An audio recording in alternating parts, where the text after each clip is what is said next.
శ్రీ ఆదిశంకరాచార్య విరచిత సౌందర్యలహరి 74వ శ్లోకం మరియు తాత్పర్యం. వహత్యంబస్తంబేర్ అమదనుజ కుంభ ప్రకృతిభిః సమారంధాం ముక్తామణిభిరమలాం హారలతికాం కుచాభోగో బింబాధరరుచిభిరంతః సబలితాం ప్రతాపవ్యామిశ్రాం పురదమయితు కీర్తిమివతే. అమ్మా, స్తనద్వయంచే వ్యాప్తమైన నీ విశాల హృదయ ప్రదేశాన ముత్యాల హారలత ప్రకాశిస్తున్నది.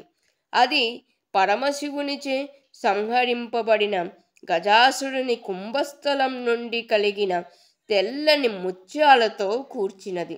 అట్టి హారమునందు నీ దొండపండు వంటి ఎర్రని క్రింది పెదవి వెలుగులు ప్రతిబింబించి ఆ ముత్యాలలో ఎరుపు రంగు కలయిక కనబడుతున్నది. త్రిపురాసుర సంహారకుడైన శివుని ప్రతాపాన్ని చాటే అతని కీర్తి వలె ఆ హారలత ప్రకాశిస్తున్నది.